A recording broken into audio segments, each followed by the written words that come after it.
Alright, here is my 5x5 Rubik's Cube, and it was out of the box. It was really stiff, and a lot of times when you play with it, I hope you can see that pieces like this will twist out.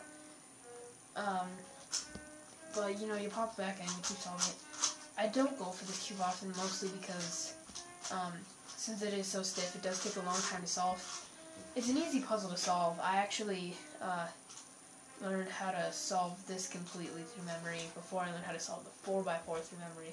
Because on the 4x4 you have a corner parity, and that's because any cube that doesn't have a defined center has a corner parity. So the 2x2 has a corner parity, but that's not a problem because you have complete freedom of moving the top layer. The void has parity because the centers are gone. The 6x6 has parity because uneven tiles. And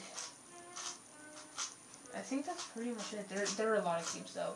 You know, if they made the 8x8 would have a parity. But I did manage to get inside it. I lubricated it once with, I had a small can of WD-40, and I just took a drinking straw because I didn't have an actual straw and stuck it in and then sprayed WD-40 through that. It worked kind of well. It worked well enough so that I could play with it and figure out how to solve it. I do have my own method. I'm sure a lot of other people use it because it's based off of 4x4. It's not good for algorithms. Like, even if I just, like, you know, finger tricks, I always have to try it twice for some reason. I wouldn't recommend buying it. If you have the money, get a V-Cube 5. It's a lot better. I actually wish I wouldn't have bought it, which is strange because, you know, I'm like, oh, who cares if Rubik sucks? I love Rubik's. But it is kind of cool to have. When I solve it, it puts people in awe, even though, you know, there are bigger cubes, and I haven't even, like, bought a Gigaminx even to bring to school, or even a Megaminx. I shouldn't have said bought, I meant purchased.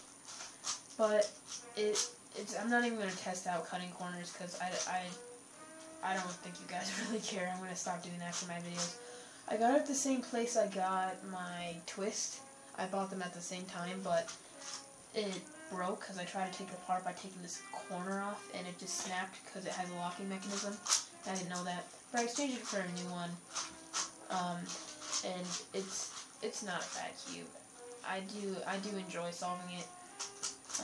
Even though I said I hated it before, it's a fun thing when you get, you know, all the centers and edges matched up because you solve it and it just like quickly comes solved.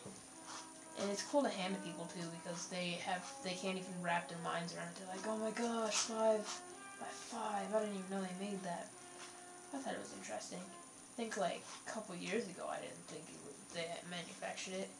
But like earlier this year I thought Rubik's Cube made like through 7x7 like the V-Cube, but Rubik's only makes up to the 5x5 and no company makes a 1x1. But you know, I did manage to complete 1x1 through 5x5, and I do want to eventually get up to 11, but that's kind of hard because no company makes a 10.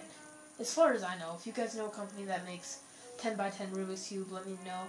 I think Tony Fisher invented a 17x17, but I don't think I'm going to buy that because it's just going to be so expensive, and I don't want to bother with a cube that big, even though it wouldn't have an edge parity.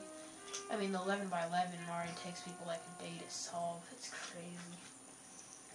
But, I mean, I will expand my collection in any way possible, maybe eventually, but I guess this is how it stands for now. I'm happy with it, though. I'm just going to end the video there. It's kind of awkward, though.